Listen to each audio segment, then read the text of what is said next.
Good afternoon, everybody, and welcome. Welcome to the Business Continuity and Emergency Preparedness Workshop Series. I know you're all very busy, but thank you for taking the time to go through this program.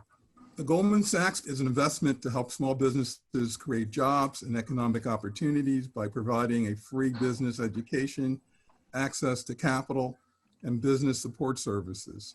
Many of you know much about this program, and the bottom line is the Goldman Sachs program is an educational program designed to help you grow your business economically, create jobs from within, and more importantly, help the business owner behave and act on working on their business strategically as opposed to working in their business tactically.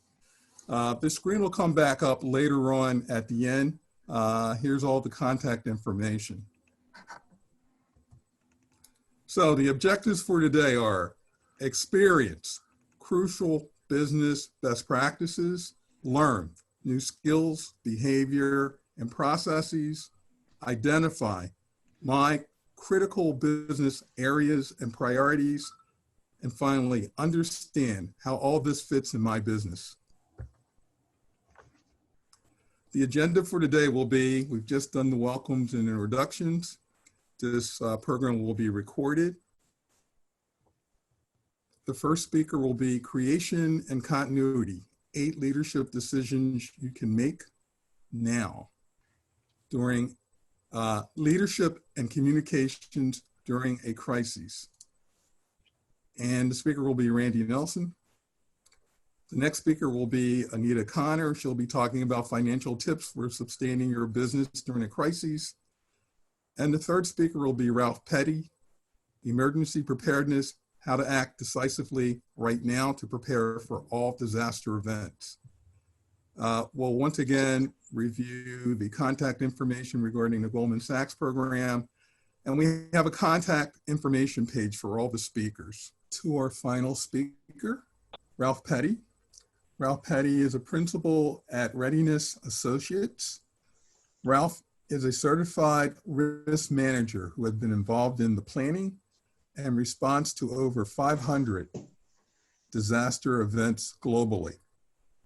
Having conducted pandemic planning on 4 continents, Mr. Petti is currently focusing on providing resources to the healthcare and hospital industry with Readiness Associates.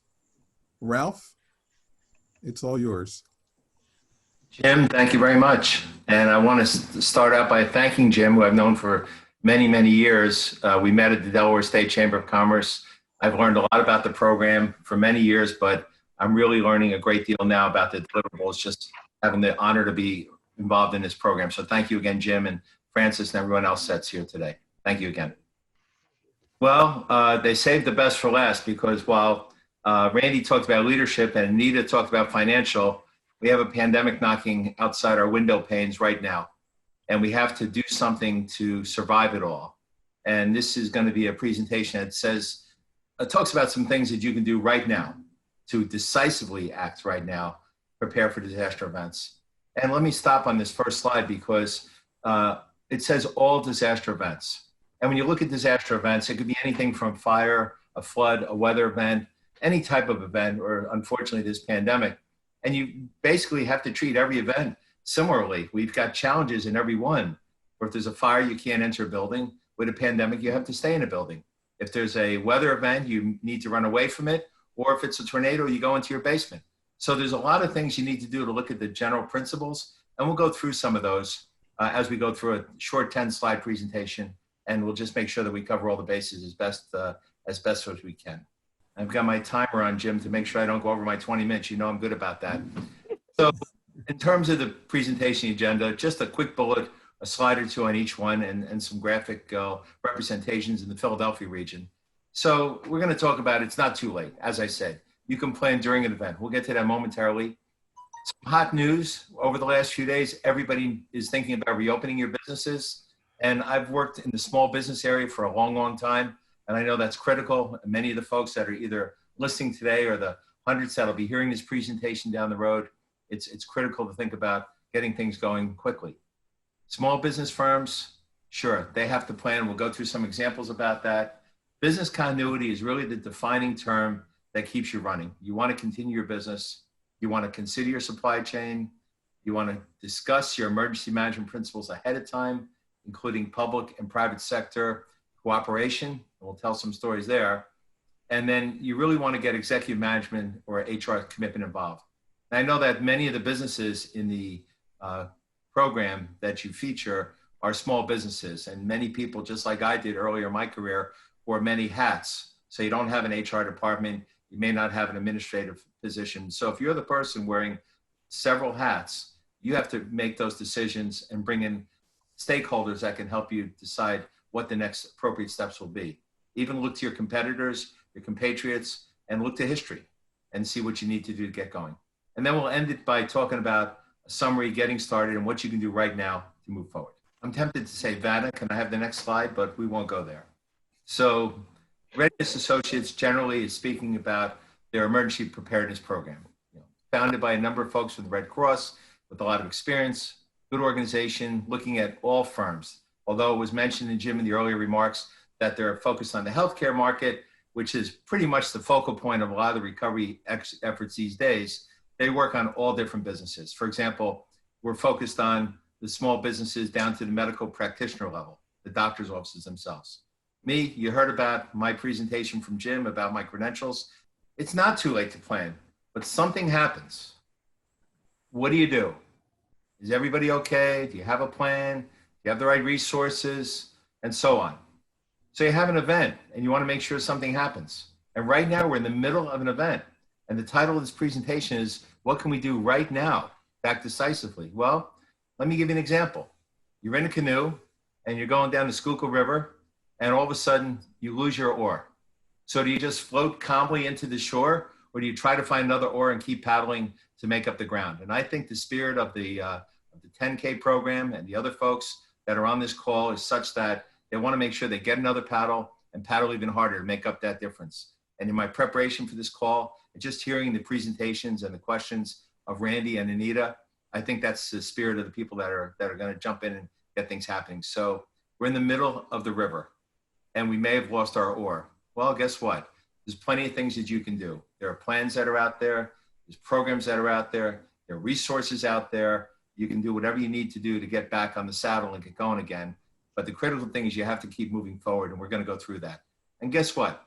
The byproduct will be learning under duress, as many people are now, unfortunately. They're going to be able to plan generally for all disasters. So while we have a pandemic right now, there could be something that affects the business down the road that's related to another area, weather event or something else. So I think it's a good time, as we said earlier, as Randy said, it's a good opportunity and for us to right now understand the diamond that we're looking for.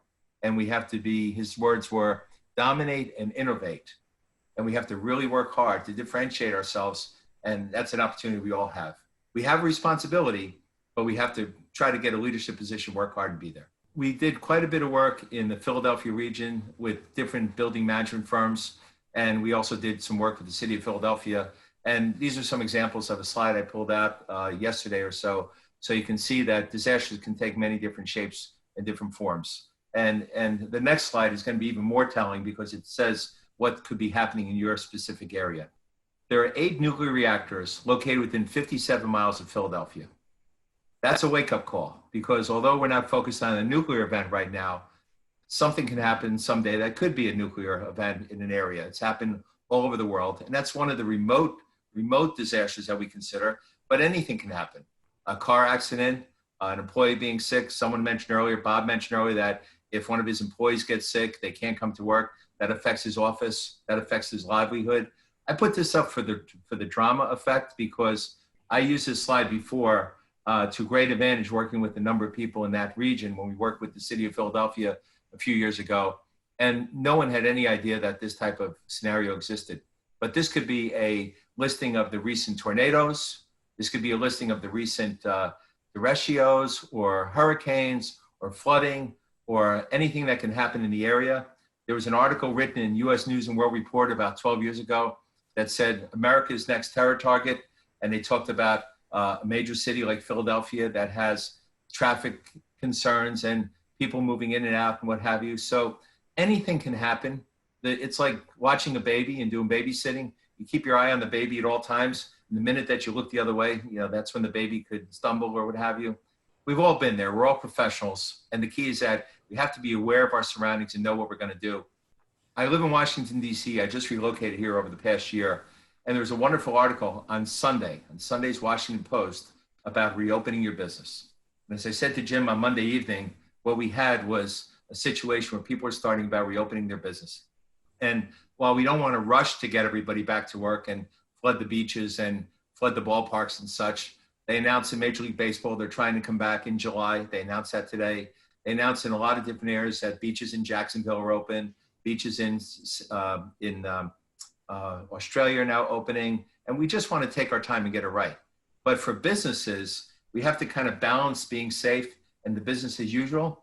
So this article talked about 8 principles that I'll just leave there for you to take a look at. We won't go into too much depth with the time of concerns that we have, but we just want to make sure that you see that there are some trade-offs that can occur. Of course, you have to prioritize your employees. You want to prioritize some of the lesser paid workers that really depend on that dollar. And I know there are some companies on this call that are, as Anita said earlier, that may not have 6 months of payroll or 6 months of expenditures in reserve. We just want to make sure that we take our time and get it right and err on the side of caution. It was a wonderful article. You'll see some contact information at the end if you want to send me a link, or I'll send it to Jim. He can forward it to everyone. But it was mentioned in the newspaper just 3 days ago, and talked about the things that you can do for all size businesses. So we want to be safe, but we want to move forward. Why do smaller firms need a plan? Obviously, every company needs some kind of a plan. They could be as significant as some of the city of Philadelphia plans or some of the other major corporations that are headquartered in Philadelphia, or they could be down to the lowest level of 2 persons or 5 persons, whomever. Example, thrown in the center there, it shows that a major firm had a requirement to use SMB firms as part of their major spend for an $800 million project, which meant that they were looking for $80 million of spending for the small businesses. So wouldn't you like to be a part of that? So in the selection process, they considered firms that had BCP plans. And one organization with whom we worked in Philadelphia required it of their smaller businesses that they had a plan. They just couldn't afford to have a security guard or a caterer or a transportation organization not show up in the middle of their activities for a major project. And guess what? The last bullet says that the BC plan is going to be a value add for your business proposals. And we had a client in St. Louis that had in every proposal, a printing firm, they said that we will be there for you. It was a page that I wrote for their proposal 10 years ago. But every RFP response said, if there's a disaster here, don't worry, we'll get your printing project completed by sending it electronically to another city, and they'll print it and ship it to you. And St. Louis, by the way, is the 4th most likely place in the United States to have a disaster event, besides Florida and the Gulf region and California, because St. Louis has flooding of the Mississippi every year. They have a issue with Tornado Alley, and then they also have a large fault line, the most active in the country, called the New Madrid Fault. Only us disaster recovery people would know that, but now you know a little bit about it, and you can take that home and have a discussion with the kids tonight about that. So the smaller firms do need a plan, and that's why we're here. And again, that's why I'm delighted to be the anchor man to go through some of the points earlier and wrap it up with some points about business continuity planning. We wanted to show you what a couple of plans would look like. These are just off the internet, any name of a client or whatever, it's fictitious in this regard. But it just shows, for example, in the healthcare space, it's one type of a plan, which is an emergency operations plan, which would involve any of the local resources and the building resources. You're in buildings, you've got a landlord, you've got tenants, there are other people in the building besides you, and it just gives you a checklist. So this could be called a checklist for disaster recovery, your backup of data. This could be called a checklist for emergency management. This could be called a checklist, but it's very simple. And there are some plans that are available that are extremely inexpensive, even for a small business, one time, $300, $500, very low cost. The ones that are free may not have the resources or may not be as updated as they could be, but the ones that you have to have a little pain and write a small check, even in tough times, are much more comprehensive. So these plans are easy to fill out. They're written in Word or Excel. They can be filled out by the business owner. And there's a really important byproduct to all this, because the business owner gets a chance to really think about his business, what the priorities are, and what they need to do, and how they keep going. And that's something that everybody needs to think about in their businesses. And the next slide, please, also shows an example of contact lists. So you want to make sure you have everything written down, because the psychologists say that when there's a disaster event, you could be Van Gogh and be a great painter, but if something happened, where there's a fire in his studio or there was something that happened, he could be only able to think at 30% of his capacity. So if you're a medical practitioner, if you're a restaurant owner and there's a situation that's a significant situation, either personal or business affected, you're really running at less than your full capacity because of the extreme sense of urgency and anger and the fact that you're responding to the event, not responding to your business. So you want to write things down. So you have contact lists, you know what to do, you have to consider succession planning, and we'll go through a few more slides on those. So your goal, as we said earlier, is really business continuity. It's not disaster recovery backup. I'm sure everyone's backing up in one form or another, and they have their data protected offsite. If you're capturing it from one location to another, they shouldn't be in the same area. If you work at home and you travel to an office and your office is only down the street, you really should consider the regional aspect of a disaster that's possible. But business continuity is pulling a lot of different things together. And the bottom bullet says that you really should consider your personnel safety first. Human capital management. I don't like that term, but it really means formally through the Human Resource Association folks that you want to make sure that people are safe. Succession planning, facility, working remotely. You'll all have copies of this presentation. But the key thing that you can't control sometimes is your dependency on your supply chain. And the supply chain is a group of people that you bring close to your heart, you work with them, you own a restaurant and they deliver the milk, they deliver the dairy products, what have you. If their truck breaks down, do you have an alternate plan so you can open up for business that day? You really have to think on a secondary and tertiary level of having suppliers that are able to provide services for you beyond the current plan. Just think of it this way. Disaster recovery is really about the backup of your data, your phones, your data, your communications and such, but business continuity, and here's the first quiz question, means continuing the business. So that's a freebie, but that's what you need to have to understand your business. So we talked about supply chain.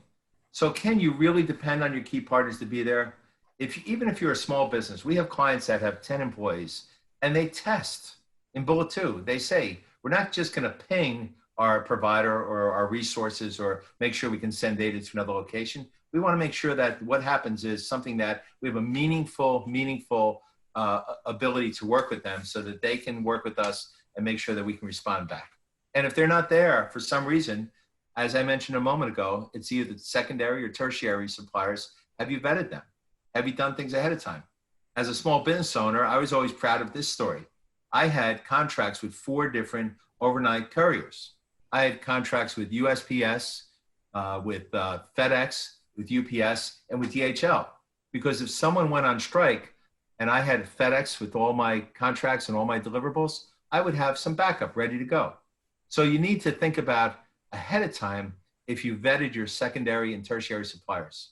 Do you have any issues with service level agreements, deadlines, regulations, OSHA, HIPAA, Graham-Leach-Billy, Sarbox, all those different areas that fall into the governance, risk, and compliance area with all the regulations and everything that's been done with the program many of you have been through? Do you really have a good handle on what you have and what you need to do? And then again, your business continuity plan is the best place to log all this information. It's in one place. It could be electronic, but make sure you print it, because if the power goes out, you don't want to have to try to get on your PC. So regarding emergency management, it was just very simple for me to mention a couple of quotes here from FEMA. The key is that emergency management is a managerial function, creates the framework for which communities can help businesses, and it provides safer, less vulnerable ability for people to cope with hazards and disasters. So the building block, as I mentioned in my initial remarks, of public-private sector collaboration, it's so simple. Again, I worked extensively with the city of Philadelphia in particular when I lived in Wilmington, Delaware. I worked with the deputy mayor's office, with Paul Sager, a number of folks there, and they were wonderful people, and they had so many programs, as I'm sure you're all acquainted, of reaching out to the small businesses, make sure that there was outreach, to make sure that there was answers available, to give everybody a chance to have their businesses survive. And when they had 95-degree weather, or they had 24-inch snowstorms, or they had anything of a major event, they were able to have a resource for people that knew ahead of time to make sure they knew what they were doing. I mentioned in the agenda at the beginning that many of the small businesses may not have the benefit of an executive management or HR or funders or board of directors, what have you, and that's not a surprise. And I know the audience for this presentation is basically those types of organizations. However, you have to think at a high level to make sure that you've got a commitment personally to make this work, because the smaller businesses may have to work especially hard to win the confidence of their partners, investors, suppliers, and it's all hands on deck. When I first started in this business, and I had, for example, I use a bakery example where I'm making the donuts at 4 o'clock in the morning and I'm sweeping the floor at 10 o'clock at night. And I see a few smiles coming back to me, but that's a great example, because what happens is you've got everybody working and looking at you as a leader to get things done. And when you get the benefit of working for an organization that has different individuals that are experts in certain areas, that's just gravy on top of everything you're doing. But you have to work hard to get there. They say the harder you work, the smarter you get. Well, guess what? We're all wearing those shoes right now.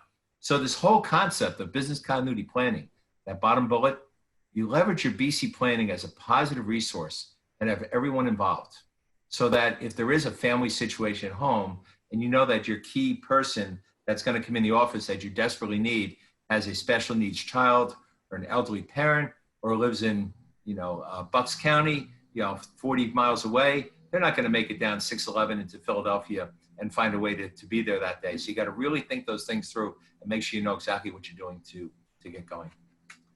So the last slide, please. And I'm watching my time tick down, Jim. I've got an hour and 30 minutes, a minute and 30 seconds. I wish I had an hour, a minute and 30 seconds. So you'll be proud of me. But I love my job. I truly do. And I'm passionate about it. And even though I have O negative blood type to give to anyone that's out there and all the other things I can do, I think the most important thing we can all do right now, the speakers on this phone and the people that are interested in listening right now, because I know there are many industry practitioners listening in, is you want to make sure that you're really prepared and take the final steps to make sure you recover from any event. It's a lot of small steps. It's like life itself. You meet your deadlines. You look at your ways that you can do proposals and be enthusiastic about that. You have a business continuity plan, but write it down, because the most important thing you can do is write it down, print it, keep a copy under your pillow, in your glove box, and in your desk. And when the lights go out, you reach for it with a flashlight and you can see what you're doing going forward. So I think that's the lessons learned. So the last slide, if I may, has some contact information. But I think that the most important lesson here is that you look to the professionals, and there are several on the phone and many in the Philadelphia area and around the country that really understand this business. And just like other folks on this call that are in the childcare business or in the restaurant business or live in Ocean County versus where I live now in the District of Columbia, you have to all work together as a community and figure out who the most important people are that can help you. Identify that up front. And I'll leave you with the saying. The Red Cross has a saying. It says, you never want to meet your recovering partner at a disaster event. You want to meet them ahead of time so you can shake hands, know who they are, and we all work together. So that's it. And I want to thank you very much for your attention. And I just have 2 words. Just act, and act decisively to make it happen. Thank you very much. Ooh, wow. Thank you, Ralph. Thank you, Ralph. Are there any questions in the chat room? We do have one question. Actually, it's from Bob Borantine. And he's asking, if you were advising a business owner, do you have a methodology for doing critical assessments and analysis? Absolutely. There are certain standards that are out there that are in this industry that you can find on the internet or call, again, one of these specialists that are out there. And there are very simple steps to follow along to do an assessment of what your situation is. There's 2 ways to look at it. You've got a situation where you're doing a risk assessment of your physical facility. Your 611 or Route 1 going north or whatever has a flood. There's a water tower there. There's traffic at 5 o'clock every day. Your business is in that area. Most of your employees take Route 1 to go home or one of the other roads to go home. That's a risk assessment to see how that's going to affect you from a geographic perspective. Then there's a business impact analysis. So you want to say, okay, we're going to let our employees stagger their time and go home either at 4 o'clock in the afternoon or 6 o'clock in the evening. And that means they're coming in at 7 a.m. or they're coming in at 10 a.m. So we make it work. So there's a couple of methodologies out there. There are 10 principles. You see my initials in front of you, that CBCP, that's the Disaster Recovery Institute International. They have a wonderful list of areas that you can complete. You may have to dig a little deeper and get some formal advice, but just like Anita had said, you pretty much know what you're doing, but when you have to get down to an expert, it's worth it for an expert for the fact that you'll get it done quicker than you can do. It'll be, in most cases, based on industry standards, ISO or other standards, and something that will be done more quickly and have more of a long-term effect. Awesome. Thank you so much for that. So thank you very much for your time and effort. Say hello to my daughter who lives near you. I will do that. The area. And thank you again. You bet. My pleasure. I'd like to thank all of the speakers, Randy Nelson, Anita Connor, Ralph Petti, for their time and effort in putting the presentations together and for providing us with valuable information. And I really thank them. I hope the audience takes care and understanding in the information I was provided. This workshop was recorded, will be put on the 10K website, and at least 19 organizations within the Philadelphia, Delaware, and New Jersey region will have a copy of this workshop. Once again, we are the 10K Small Businesses Program. We've been around for almost 8 years. We have 539 alumni, and they all work together, and they're all growing very well. Once again, here's the contact information for 3 great speakers. And I also would be remiss if I didn't thank the people who helped put this on. First of all, thank you very much, Fran McNeil, our Education Services Director. If people only knew how much work you put into this, much more than I ever did. And I'd like to thank Brian Smith. Brian is our business advisor and our Mod 6 instructor who teaches marketing and sales. And for those that may not know, Kiana Ralph, Dr. Kiana Ralph, is our newly appointed alumni manager for the 10K program. And she'll be reaching out to all of our alumni. To all the people who are not 10K, thank you for coming on board. Please tell your friends about our program, particularly about this workshop. And let's hope that we all be safe and healthy and stay safe and healthy. Thank you very much.